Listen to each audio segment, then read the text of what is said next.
Hi, it's Winton Churchill with the Barefoot Consultants, and I'd like to welcome you to our Freelance Friday presentation, streaming on Facebook Live and YouTube Live today from Veracruz. I just flew in from Cancun yesterday, and so making my way uh, over to from the Caribbean coast over to the Gulf of Mexico coast, and very short flights for those of you that have traveled around Mexico much. There's a lot of great places to see and things to do along the way.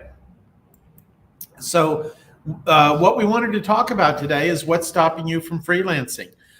This is especially for those 50 plus baby boomers. A lot of them have common fears. And in I guess the 15 years that I've been doing this, helping other people figure out how to do this freelancing, there's three things that keep floating to the top as to why they have a fear about getting going, getting started, whatever it might be. And today we're going to talk about those. And the very first fear that I hear is that they say, I don't have the technical skills to do this. And we teach people how to work in online networks, and they have a fear of being able to go in and find the jobs they're looking for and communicate with people that want to hire them and that kind of thing. And they think that their technical skills weren't great because for most of us, much of our career was spent without a computer in front of us. I remember there's Bob coming in from Roatan. Good to see you. Honduras.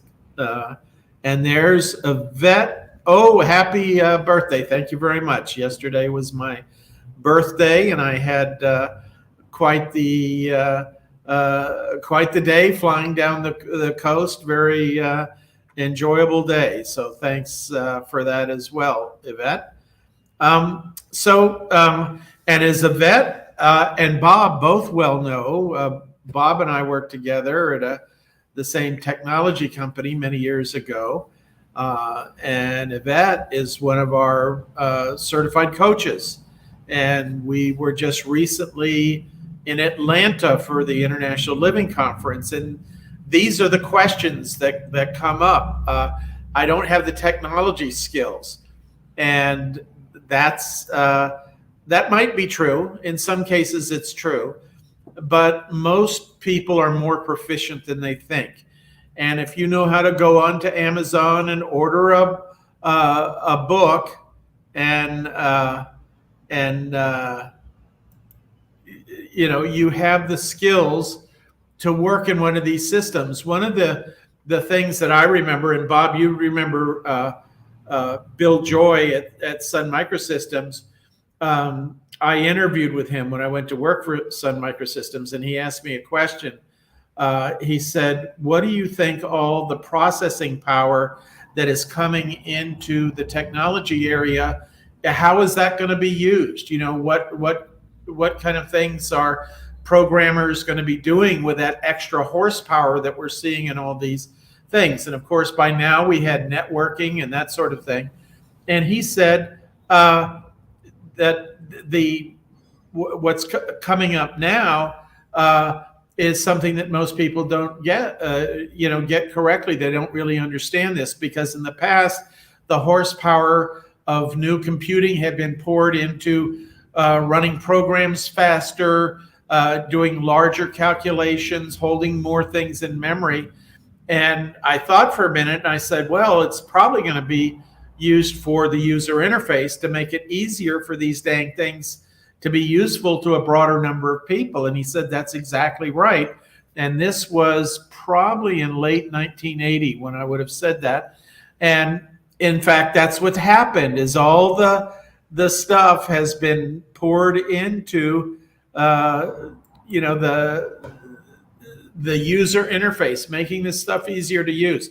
In fact, at Sun, we were one of the first companies that was able to broadcast video, much like you see on YouTube now. Except It was a black and white picture. The president of the company came on for a Christmas celebration, I think, to wish everybody Merry Christmas. And at the time, I want to say we had about 3,000 or 4,000 people in the company. It was in their very early days, because when I left, I think we were up to 50,000 or something. And it was grainy. You could barely make out the CEO and that kind of thing. And he said, and we're going to be getting better and better with this every year. And of course, he got to about what we have today, a couple decades ago. But the problem was that you had to have a $100,000 computer to generate the video and serve the video and all that kind of stuff. And now, of course, we have YouTube, and we have fairly crystal clear pictures that we can look at, and good color and good exposure and all that kind of stuff. So all that technology, or virtually all of it, has been poured into the user interface and making it easier to use computers. And when somebody says, oh, I don't have the tech skills, I say, well, do you do email? And they say, oh, yeah, sure. And I say, do you shop on Amazon or shop on Instacart or whatever? Oh, yeah, sure, I do that. Well, it's about that easy to do this stuff online as well. So the technology, if you don't mess up with it, is not going to get in the way. And it might take a little bit of training, but for most people, when I ask them what programs they're using, they're using their iPhone, they're on TikTok, they're using Facebook. And if you're doing those kind of things, even though you don't feel comfortable, you probably have the skills to do that. Now, the next thing people say is, I don't like to sell myself. This idea of becoming a freelancer sort of implies that at some point along the line, you're going to have to talk to somebody, and you're going to have to explain to them, why you're good at what you do, what skills you have, much like an interview that we would go on when we were interviewing for a job in days past. You put on your best suit, you put on your power colors, you make sure you have a paper copy of your resume that doesn't have any coffee stains on it or anything like that, and you go in for the interview. Well, now the good news is that there's a thing called a profile. It's like a resume, and it describes what you do, but it's very different from a resume. It's looking at the skill sets that you have going forward, number one. And the most important thing that most freelancers don't even recognize is these things called domains of knowledge. These are the important aspects of coming into working online that people like to see. The misconception is, let's say somebody wants to hire a proofreader. The misconception is they want to either hire the world's best freelancer, they don't, or they want to hire the cheapest freelancer, they don't. They want to hire the best freelancer that has those skills for a fair price, and they want that proofreader to know something about the field that the proofreading is in. So if you were going to do proofreading on an aviation topic, they'd want to know that you had some background in aviation. If you were going to talk about using cooking for the keto diet, they would hope that you would have some knowledge about the keto diet. The keto diet is the domain of knowledge that's so important here, because if you're not familiar with certain terms, your proofreading will only be partially effective. And so this domain of knowledge is really the important thing to flesh out. And then what happens is a freelance buyer will assign you a simple job. So that, in combination with your simple job, your profile, will give the person that's hiring you a snapshot of who you are, what you can do, that kind of thing. Let me get a drink of water here. And so that's how it all fits together. you most likely will never talk to that person. And if you've written a good profile, and if you have submitted a good proposal, you will get the job. Probably most people get their jobs, their freelance job, a simple $25 assignment, because they want to see what your work product looks like. And if you're a manager that's ever been in a company and hired anybody, it's hard. It can be 3 months, 6 months, 12 months in some cases before you figure out whether you really like the company and they figure out whether they really like you. But one of the fastest ways, and this is a little bit like speed dating, is seeing your work product on a simple assignment. So that's what they give you. So you're probably not going to do a lot of interviews on these. Sometimes they do video interviews on Zoom or something like that, but it's rare. Most freelance buyers go by giving you a simple job and looking at the output of your work to go a little bit further with you and grow the size of the job and the areas of responsibilities. They see your quality of work and they realize what domains of knowledge that you have. And then the other thing is the most frequent question we're asked is, what can I possibly do online? I have no idea how to transfer my experience online. And the interesting thing about people that are 50 and older especially is they have decades of experience. They have been through situations, whether it's 9/11 or a difficult live through a hurricane or a tornado. They have a certain problem-solving ability. We've been through the various gas crises along the way. Lots of different things have created this whole resiliency and body of knowledge that people over 50 have in terms of solving problems. And there's research coming out now that shows that once you solve a certain kind of problem, that you get better and better at solving that same kind of problem, but it could be in completely different circumstances. So that's non-trivial. In fact, I was talking with a freelancer recently, and she's a freelance buyer, and she said that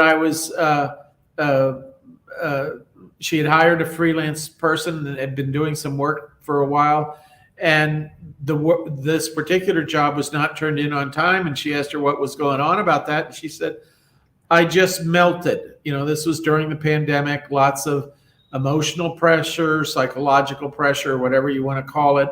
Things were changing day to day. Wear a mask, don't wear a mask, whatever it might be. And this particular freelancer said, I just melted. And the freelance buyer that I was interviewing said, this is what I like about people that are 50 plus, especially those that have had decades of experience. They have a level of resilience in difficult times, whether it's 9/11 or pandemic or whatever it is, that they just keep going. I mean, they feel the same challenges, but they know that pretty much things tend to unfold, and for the most part, most people are going to be okay. And so they bring that resilience, that calmness to the situation, and especially those domains of knowledge that most buyers find very desirable.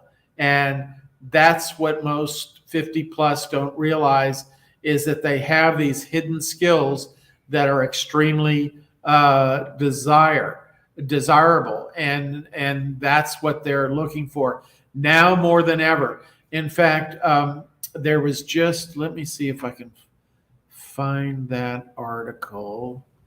Hold on a second.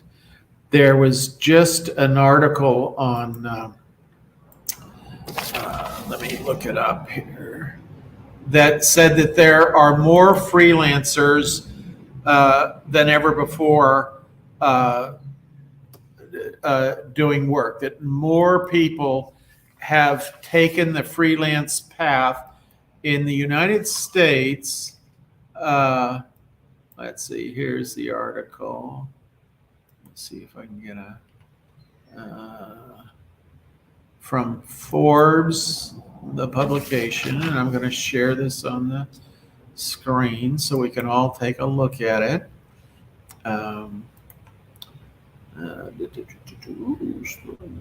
Share screen. And here's the screen we're going to share.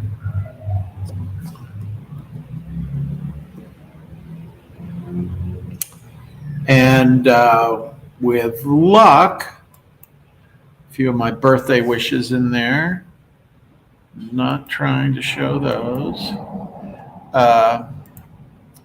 Well, gosh.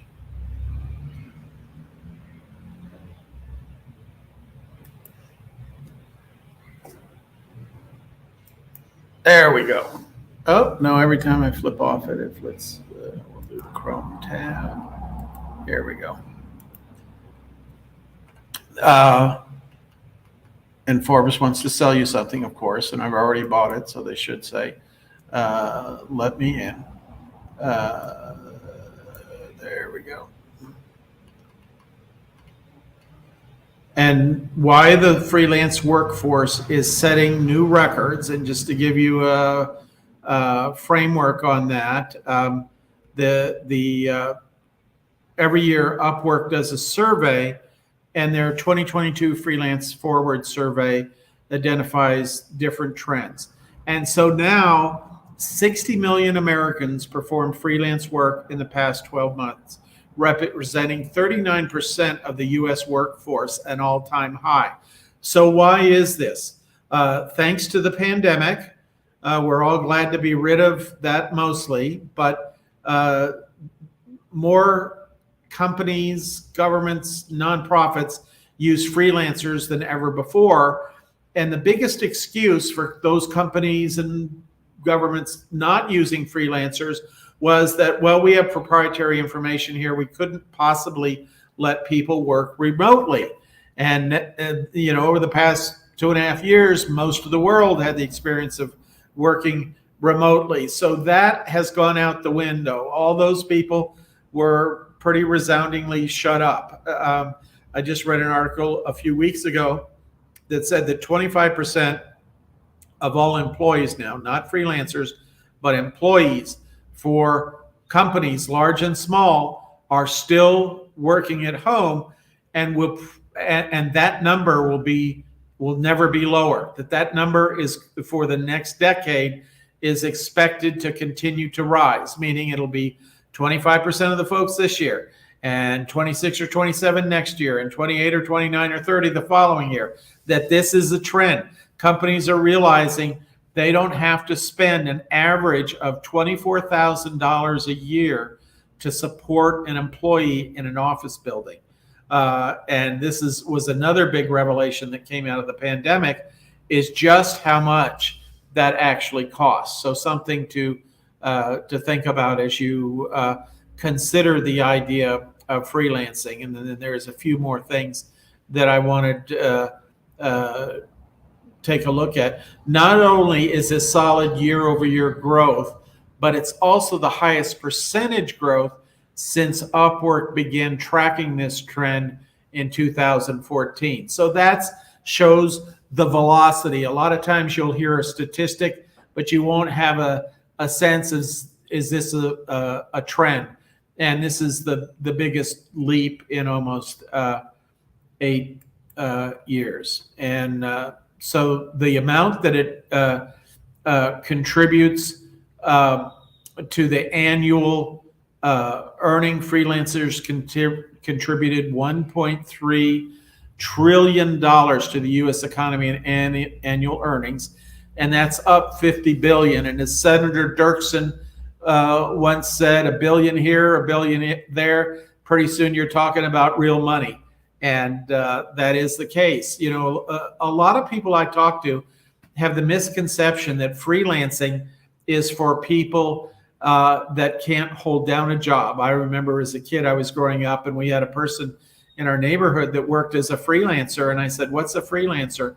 And my mom said, "Well, that's a person that doesn't get along well with people at work." You know, that was kind of the perspective on what a freelancer was. And of course, now it's a vital part of the economy, essential part of the economy.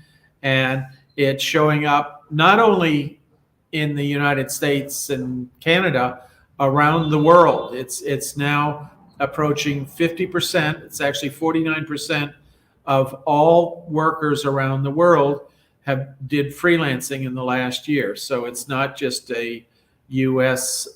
Trend. So a couple interesting things. 73% of freelancers say their perception of freelancing as a career is becoming more positive. A lot of people went into freelancing because they got laid off, whatever, but the overwhelming majority of freelancers see it as a career. In fact, there's a school in the UK, again, just read something online, that has now started a curriculum in their college for people that don't want to go into the job market, who want to have a career as a freelancer. And how enlightened is that? What person today thinks they're going to go to college and they're going to wind up staying with a company for 30, 40, 50 years and getting a gold watch at the end, when we live in what looks to be both chaotic financial time now and for some time to come. So my money is on the idea of freelancing versus going in and trying to get a job. And in my work, I talk to lots of people who are getting work or getting laid off in their 50s and 60s and even 70s now. People working well into their 70s at their job. I just saw a guy profiled who works at Home Depot that I think was 82 years old and working there part-time. But the whole idea is that if you have some skills, some knowledge, some expertise, you're able to, instead of going into a retail establishment and doing whatever it is you do there, you have the option of sitting at home and working on your laptop and not burning up a lot of gas and not commuting and being able to set your own schedule if you're a freelancer. Couple other things that I'm going to paste in the chat window, because I know many of you online will want to read this. Let me see if I can. There we go. So this is the article. And Bob, I'm just seeing your comment. Are you able to see that video as I show it here?